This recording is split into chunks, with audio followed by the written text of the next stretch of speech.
Hello, good morning friends. कसे आहात तुम्ही? आय होप तुम्ही सगळे सुखी आणि स्वस्त असाल. तर फ्रेंड्स, आज आहे 6 फेब्रुवारी आणि गुरुवार आहे. तर इथे सकाळच्या 9 वाजलेले आहेत. आम्ही निघालो आहोत स्टेशनला, कारण की मुलांसाठी केळी वगैरे आणायची होती आणि दूध पण आणायचं होतं. आणि दूध इथे गोकुळ दूध इथे भेटत नाही जवळ, त्यामुळं आम्हाला स्टेशनला जाऊन आणावं लागतं. तर इथे स्टेशनच्या बाजूला आम्ही एका फळाच्या दुकानामध्ये केळी वगैरे बघितली, पण तिथं थोडंसं खराब फळं होती, त्यामुळे आम्ही तिथे घेतली नाहीत. आणि त्यानंतर मग पुढे जाऊन एका दुकानामध्ये ते गोकुळ दूध वगैरे घेतलं आणि त्यानंतर एका दुकानामध्ये इथे फळं चांगली होती, तर इथून फळं वगैरे घेतली आणि त्यानंतर घरी आले. तर माझी घरातली तर सगळी क्लिनिंगची वगैरे कामं झाली होती. तर हा जो तवा आहे ना, तो मी 24 तास पाण्यामध्ये भिजवून ठेवला होता आणि थोड्या वेळेस मी बाहेर काढून ठेवला होता. तर आता याला पूर्ण असं गोड तेल लावून घेते मी. आणि याची प्रोसेसच असते अशी वापरायची, कारण मी यूट्यूबला बघितलं होतं की याला असं 24 तास पाण्यामध्ये भिजवून ठेवायचं आणि त्यानंतर असं तेल लावून ठेवायचं उन्हामध्ये. तर आता इथे मी याला गोड तेल लावून पूर्णपणे व्यवस्थित असं गोड तेल लावून उन्हामध्ये ठेवणार आहे आणि त्यानंतर मग नेक्स्ट मॉर्निंगला याला वापरणार आहे. आणि फर्स्ट टाईम वापरणार आहे, त्यामुळे याचं काही माहिती नाही, त्यामुळं थोडंसं सावधपणेच वापरावं लागेल. तर त्यानंतर आम्ही आराम वगैरे केला दिवसभर आणि इथे बघा आता संध्याकाळच्या वाजलेल्या आहेत 4:30. तर आता हा तवा जो आहे तो उन्हामध्ये पूर्णपणे दिवसभर उन्हामध्येच होता. तर याला आता ठेवून देते साईडला.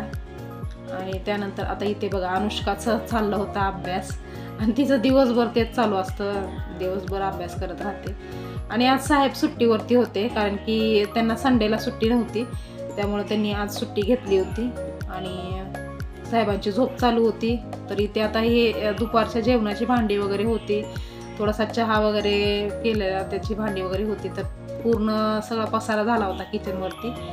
तर आता मला हे सगळं मला क्लीन करून घ्यायचं होतं. आणि दुपारच्या टायमाला थोडंसं मी पण झोपली होती, त्यामुळं ना थोडासा आळस आला होता. तर इथे आता अगोदर मी फ्रेश होते, फेस वॉश वगैरे करते आणि त्यानंतर मग थोडासा माझा होलिया वगैरे जो आहे तो व्यवस्थित करते आणि त्यानंतर मग स्वयंपाकाला सुरुवात करेन क्लिनिंग वगैरे करून. आणि मी कधी म्हणजे असं सहसा दुपारच्या टायमाला वगैरे मी झोपत नाही, 5 ते 10 मिनटासाठी झोपते. पण आज थोडा जास्त वेळ झोपली होती, त्यामुळं थोडासा आळस वाटत होता. तर अशा प्रकारे जर फेस वॉश वगैरे केलं आणि थंड पाणी जर असं चेहऱ्यावरती मारलं ना, तर जेवढा काही आळस असतो तो सगळा निघून जातो आणि फ्रेश फ्रेश फील होतं.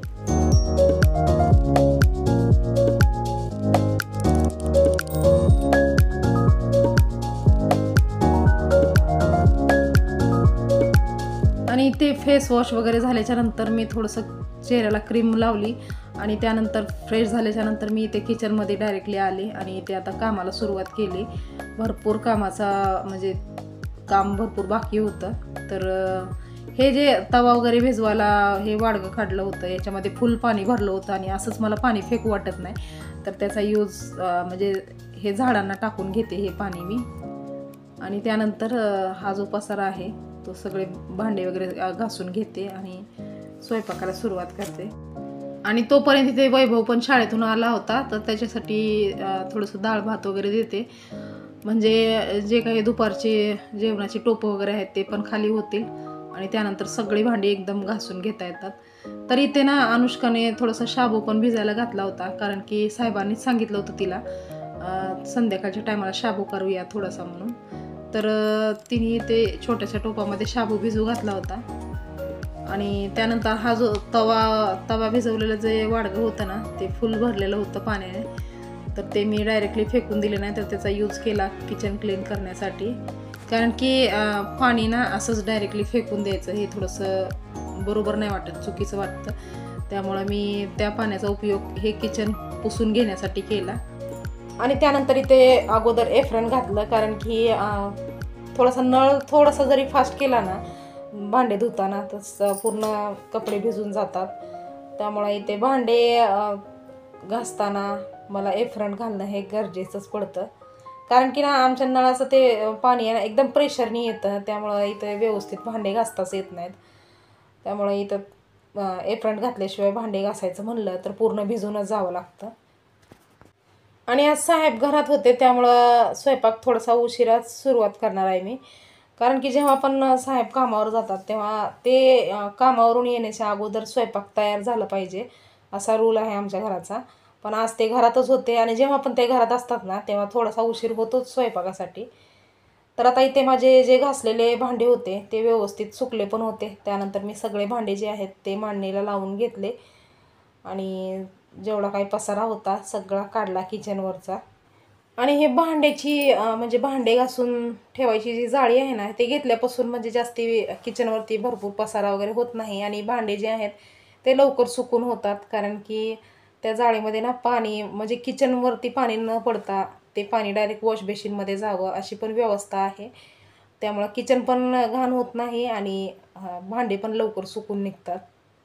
तर इथे आता सगळं किचन वगैरे सगळं क्लीन केल्याच्या नंतर मी अगोदर इथे कुकर लावते डाळ भातासाठी एका साईडला. आणि आज चिकन आणायचं बोलत होते साहेब पण त्यानंतर कॅन्सल झालं ते. आणि आता इथे डाळ भात लावते मी.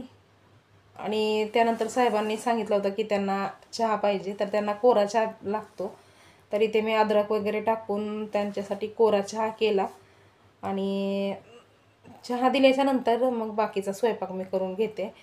तर इथे चपात्यासाठी पीठ पण मळून घेतलं होतं आणि हा जो शाबू भिजून घातला होता त्याच्यामध्ये थोडंसं पाणी राहिलं होतं. तर त्यासाठी मी तो शाबू जो आहे तो एका जाळीमध्ये असं ठेवला होता. भरपूर वेळ ठेवल्याच्या नंतर त्यातलं सगळं पाणी जे होतं ते सगळं निघून गेलं. आणि त्यानंतर आता इथे मी शाबू बनवायला सुरुवात करते. तर आता संध्याकाळच्या वाजलेल्या होत्या 6:30 आणि इथे पटकन मी शाबू बनवून घेते कारण की मुलांसाठी पण आणि साहेबांसाठी पण हा नाश्ता होता. तर भरपूर वेळ झाला होता आणि नंतर जेवणार नाहीत मुलं. जर जास्ती उशिरा जर हा नाश्ता केला तर मग पुन्हा जेवणार नाहीत रात्रीचं जेवण. त्यामुळं लवकर करत होते. आणि आता इथे शाबू मी अशा प्रकारे म्हणजे करत असते ते दाखवणार आहे तुम्हाला. तर इथे मी अगोदर तेलामध्ये मिरच्या टाकल्या, हिरव्या मिरच्या कापलेल्या होत्या त्या मिरच्या टाकल्या. आणि माझ्याकडे आता सध्या बटाटे नव्हते म्हणून मी काही बटाटे वगैरे टाकले नाहीत. नाहीतर मी मिरचीच्या अगोदर मी बटाटे टाकते तेलामध्ये. आणि बटाटे जे आहेत ते व्यवस्थित फ्राय झाले ना मऊ होईपर्यंत त्याला फ्राय करायचं. आणि व्यवस्थित फ्राय झाल्याच्या नंतर मग मिरच्या टाकते. आणि शाबू जो असतो ना त्याच्यावरती मी शेंगदाण्याचं कूट टाकते आणि मीठ टाकते चवीपुरतं आणि ते व्यवस्थित मिक्स करून घेते. मग जो बटाटा जो शिजलेला असतो फ्राय झालेला असतो आणि मिरच्या पण फ्राय झालेल्या असतात ना तेलामध्ये तर त्याच्यामध्येच आपल्याला हे म्हणजे शाबू, मीठ आणि शेंगदाण्याचं कूट हे टाकून घ्यायचं. आणि त्यानंतर हे सगळं जे आहे ते व्यवस्थित असं मिक्स करून घ्यायचं. तर अगोदर इथे मी थोडंसं शेंगदाण्याचं कूट कमी टाकलं होतं आणि शाबू थोडासा जास्ती प्रमाणात होता. त्यामुळं त्याच्यानंतर अजून वरतून 2-3 चमचे शेंगदाण्याचं कूट टाकलं. तर इथे आता शाबू जो आहे तो तयार झालेला आहे. त्याला 5 मिनटं मी शिजवून घेतलं वाफेवरती. आणि त्यानंतर आता इथे नाश्ता देते मुलांसाठी आणि साहेबांसाठी.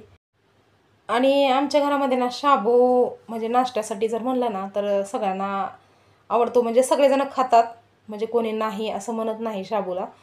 कारण की टेस्टी लागतो. बटाटे वगैरे टाकले ना तर अजूनच छान लागतो. पण आता याच्यामध्ये बटाटे नव्हते.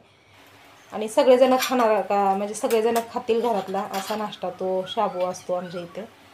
तर आता इथे नाश्ता वगैरे करून झाला. थोड्या वेळ गप्पा वगैरे मारून झाल्या. त्यानंतर आता मी इथे चपात्या बनवून घेते. कारण की आता इथे डाळ भात पण शिजलं होतं. 3 शिट्ट्या झाल्या की कुकर बंद केला आणि आता फोडणी द्यायची होती डाळीला. तर ते अगोदर मी चपात्या लाटून घेते. कारण की आज साहेब घरी होते त्यामुळं थोडंसं बाहेर वगैरे राऊंड मारता येईल. त्यामुळं मी पटापट स्वयंपाक करून घेते. म्हणजे 7-7:30पर्यंत स्वयंपाक झाला ना तर मग थोडंसं बाहेर वगैरे जाऊन बसता येतं हवेला वगैरे. त्यामुळे लवकर लवकर घाई करत होते मी. आणि आता इथे मी म्हणजे विचार केला होता की मातीच्या तव्यावरतीच या चपात्या बनवायच्या. पण त्यानंतर विचार केला की पहिल्यांदाच त्याच्यावरती चपात्या बनवणार आहे तर ते एकदम जेव्हा वेळ असेल एकदम शांत पद्धतीने तो तवा मी यूज करेन. आणि आता सध्या थोडंसं पटापट करायचं होतं म्हणून मी ह्या जो ॲल्युमिनियमचा तवा आहे ना तोच यूज करत होते.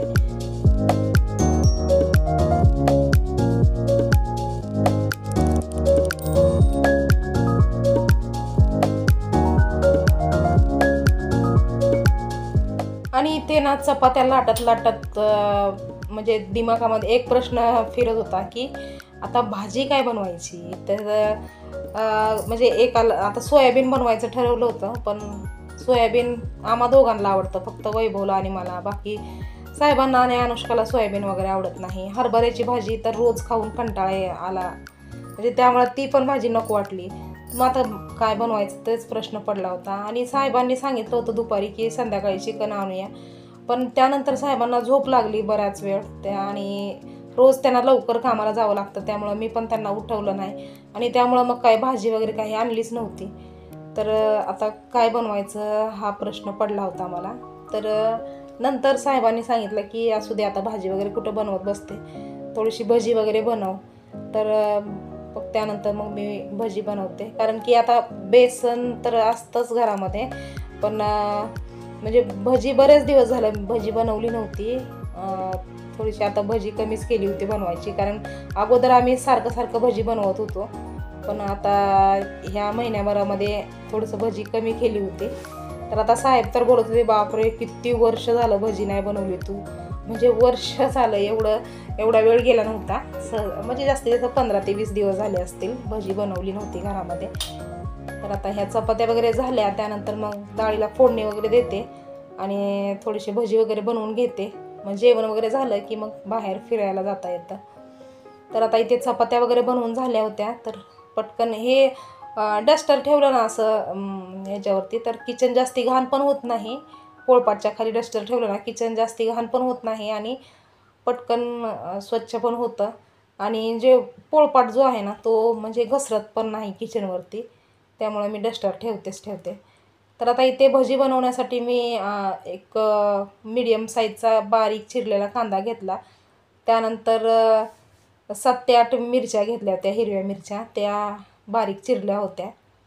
तर आता इथे 1 वाटीच बेसन घेतलं आणि त्यामध्ये हे मिरच्या आणि कांदा टाकून घेतला. त्यानंतर इथे ओवा, धनापूड आणि आता थोडीशी हळद घ्यायची होती.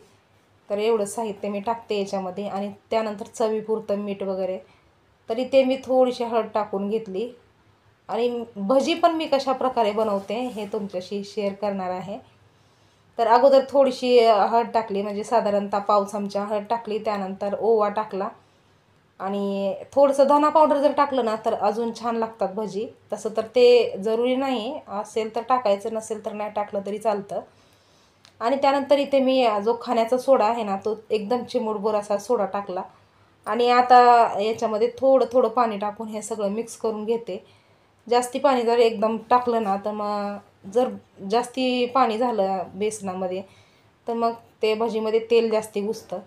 त्यामुळं थोडंसं मीडियम असं हे पीठ जे आहे ते बनवून घ्यायचं, म्हणजे जास्ती पातळ पण नसावं आणि जास्ती घट्ट पण नसावं, अशा प्रकारचं पीठ बनवून घेते.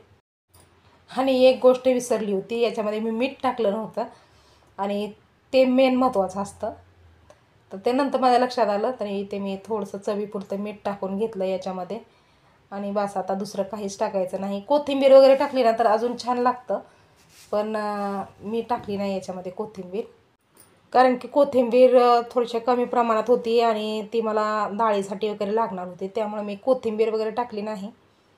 आणि आता इथे कढई ठेवली आणि त्यामध्ये थोडंसं गोड तेल टाकून घेतलं आणि आता याच्यामध्येच म्हणजे ह्या जे भजी आहेत ना ते फ्राय करून घेईन मी.